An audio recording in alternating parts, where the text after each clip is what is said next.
오늘 본문은 디모데의 사역과 관련한 세 가지 권면과 그리고 상급에 대한 말씀입니다. 특별히 이 세 가지 권면은 마지막 권면으로서 디모데가 결코 포기해서는 안 되는 권면입니다. 우리 성경에는 엄히 말하노니라는 말이 맨 1절 맨 마지막에 있습니다. 그런데 원어 성경에는 반대로 엄히 말하노니라는 말이 맨 앞에 위치해 있습니다. 즉 이제 바울이 말하는 것은 내가 반드시 지켜야 하는 것이다라고 말하면서 권면을 시작하고 있는 것입니다.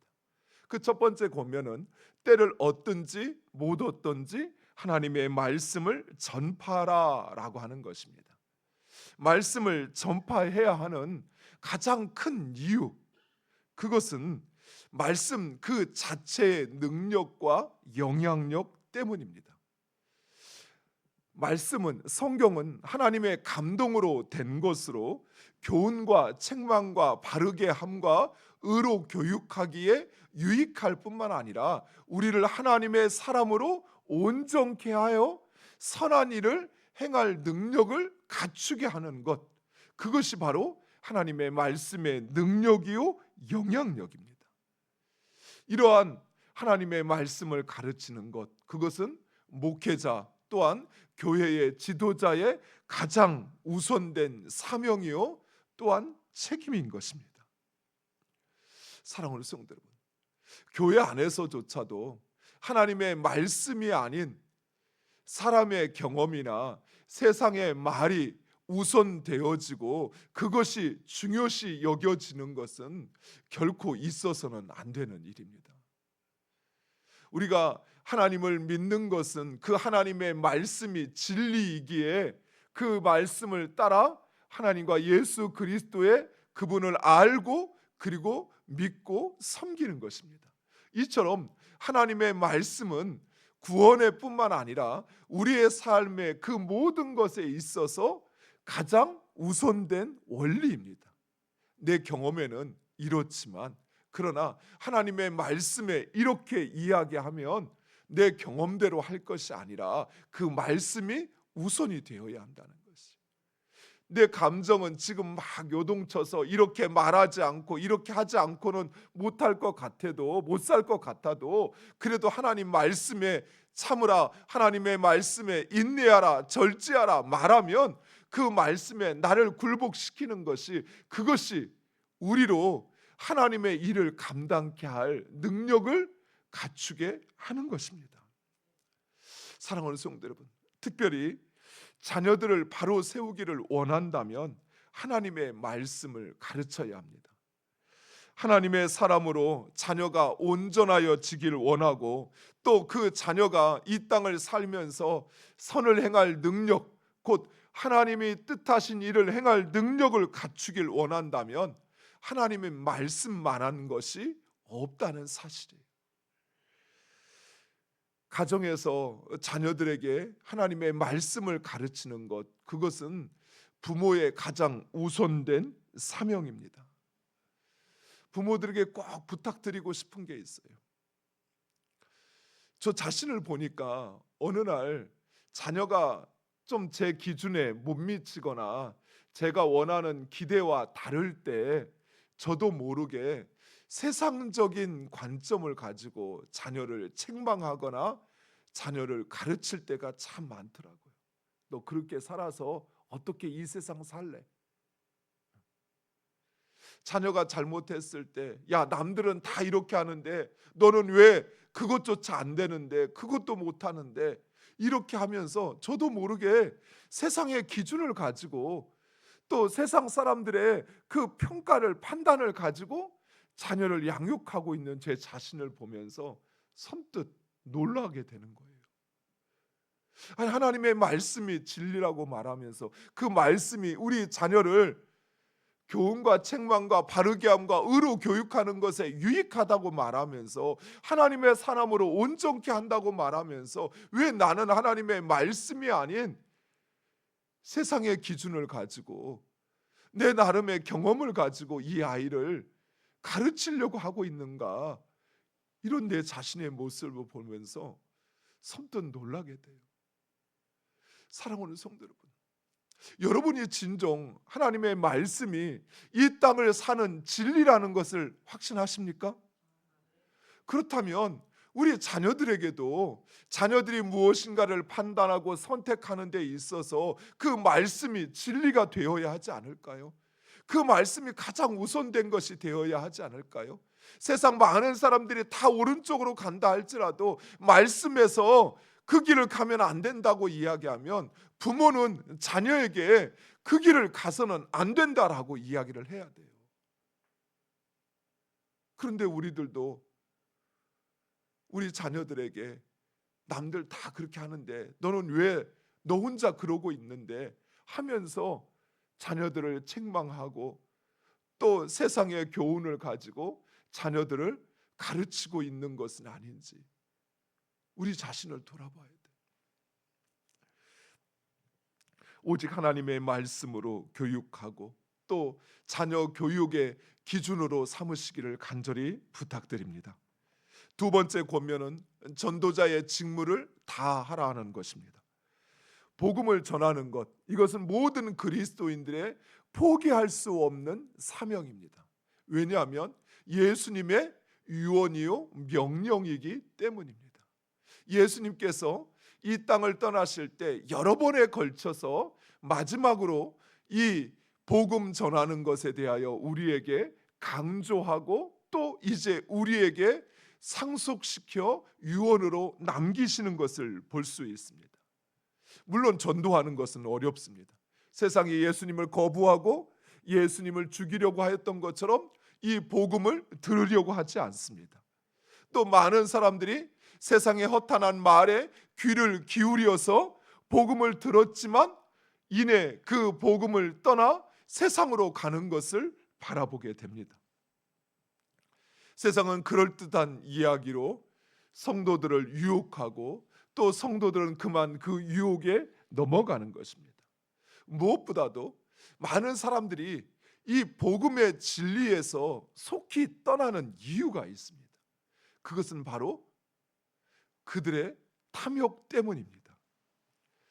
사람들은 자신의 탐욕을 채워줄 것처럼 보이는 이 허탄한 이야기, 곧 세상의 거짓된 말에 속아 그만 그 복음을 버리고 세상의 것을 찾아가는 것입니다.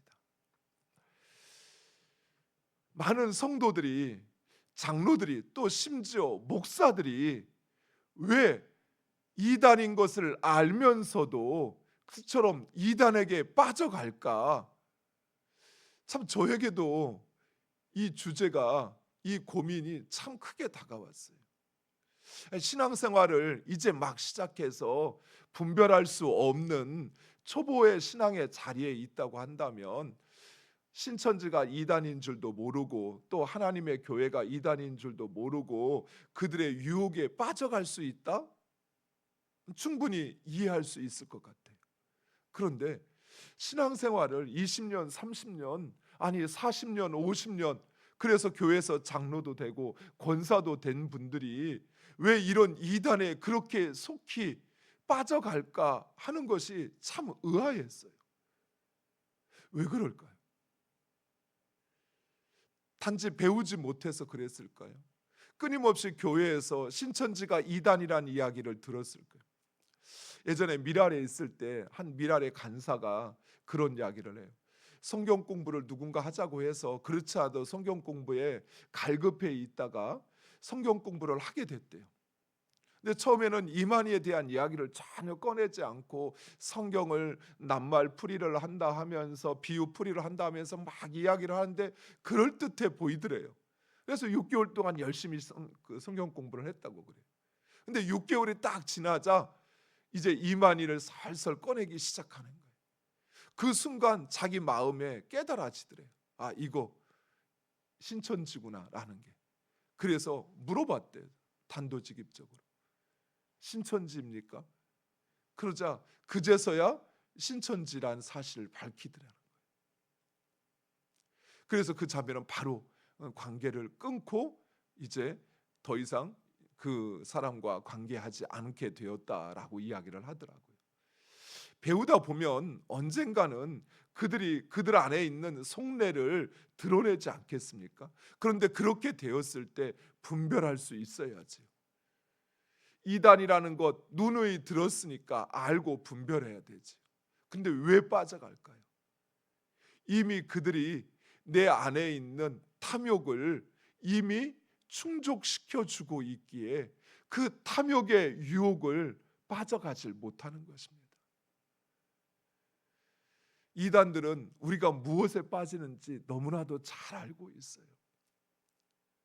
우리가 막 진리를 사수하고 그 진리를 지키기 위해서 그래서 신천지를 찾아가고 그래서 다른 것을 찾아간다면 그 사람은 언제든 거기에서 나올 수 있어요. 진리에 진정한 마음이 있는 게 아니에요. 우리 안에 있는 탐욕, 그 탐욕의 마음을 타고 우리를 유혹하고 그리고 우리는 그 탐욕에 그만 우리의 마음을 빼앗겨 버리고 마는 것입니다. 그래서 오늘 본문의 5절 말씀에 모든 일에 신중하라라고 이야기합니다. 이 신중하라라는 말은 단순히 조심하라라는 말이 아닙니다. 이 신중하라는 말은 정신을 차리고 술 취하지 않고 분별하라라는 의미입니다. 즉 많은 사람들이 그 길을 행한다고 해서 그것을 따라가거나 또는 분위기에 좌우되거나 또는 그 죄의 길을 가볍게 생각해서는 안 된다는 것입니다. 정신을 차리고 세상에 휩쓸리지 말고 그것이 옳은지 그른지를 분별하라 말씀하고 있는 것입니다. 내가 지금 가고 있는 그 길이 진정 진리의 길이요 또 그래서 내가 그 길을 쫓아가고 있는지 아니면 내 주변 있는 사람들이 우연히 다 그 길을 가고 있기에 그래서 나도 모르게 그 길을 따라가고 있는 것은 아닌지 보라는 거예요. 그것이 나에게 주는 내 안에 있는 탐욕과 내 안에 있는 그 자신을 자랑하고 싶어하는 그 마음 그것을 충족시켜 주기에 그래서 그것을 쫓아가고 있는 것은 아닌지 정신을 차리고 자신을 살피라는 것입니다. 사랑하는 성도 여러분, 이단의 유혹뿐만 아니라 이 세상의 권세와 부와 또 이 세상이 우리를 유혹하는 그 유혹의 손길로부터 우리는 신중해야 합니다. 정신을 차리고 내가 그것에 취해가는 것은 아닌지 옳은지 그른지를 살필 수 있어야 돼요. 마지막으로 바울은 끝까지 선한 싸움을 싸우고 달려갈 길을 달리고 믿음을 지키라라고 이야기합니다. 바울은 평생 동안 예수님의 군사로서 선한 싸움을 싸웠습니다. 그리고 마지막까지 그 믿음을 지켰습니다. 이처럼 바울이 마지막까지 그 자신이 달려가야 할 길을 포기하지 않고 끝까지 달려갈 수 있었던 이유가 있습니다. 그것은 바로 공의로우신 심판장이신 예수님을 확신했기 때문입니다. 오늘 본문 말씀에 바울은 1절에 하나님 앞과 살아있는 자와 죽은 자를 심판하실 그리스도 예수 앞에서라고 이야기합니다. 또 8절에 이제후로는 나를 위하여 의의 면류관이 예비되어 있다. 곧 주 곧 의로우신 재판장이 그날에 내게 주실 것이다 라고 말씀하고 있습니다. 사랑하는 성도 여러분, 이 세상을 사는 누구나 마지막 순간 심판장이신 주님 앞에 서게 될 것입니다. 공의로우신 심판장이 되시는 예수님은 오직 공의로 이 세상을 모든 사람들을 심판하실 것입니다. 그러나 그 행위로 옳다 인정받을 수 있는 사람은 이 세상에 아무도 없습니다. 아무리 그가 성인의 삶을 살고 많은 사람에게 존경을 받는다 할지라도 그 역시 그의 삶의 죄로 말미암아 지옥 형벌을 받을 수밖에 없다라는 것입니다. 그렇다면 우리는 어떻게 옳다 인정받을 수 있을까요? 그것은 바로 오직 예수 그리스도를 믿음으로 말미암아 의롭다 인정받는 것입니다. 즉 믿음을 지킨 자만이 의의 면류관을 쓰게 된다는 것입니다. 내가 어떤 일을 했느냐? 내가 어떤 직분을 가졌느냐? 내가 얼마나 많은 역사를 행하였느냐? 중요하지 않습니다. 그것은 오히려 우리를 교만하게 만들 뿐이요, 오히려 우리를 믿음으로부터 멀어지게 할 뿐입니다. 그러나 오직 예수 그리스도를 믿는 믿음, 나는 그 믿음을 지키기 위해서 나의 싸움을 싸우고 나의 달려갈 길을 끝까지 포기하지 않고 달렸습니다 라고 하는 바로 그 믿음이 의로우신 재판장으로 하여금 의롭다 인정받게 하는 이유라는 것이에요. 사랑하는 성도 여러분, 여러분이 가고 있는 그 믿음의 길을 끝까지 완주하시기 바랍니다. 하나님의 말씀처럼 이 땅에 오신 예수님, 하나님의 말씀처럼 다시 세상에 오셔서 이 땅을 의로 심판하실 것입니다. 그 순간 주님 앞에 착하고 충성된 종이라 인정받고 의의 면류관을 쓰기 위해서는 오직 이 믿음을 지키고 끝까지 그 길 가는 여러분 되시기를 간절히 축원드립니다. 기도하겠습니다. 아버지 하나님 감사합니다.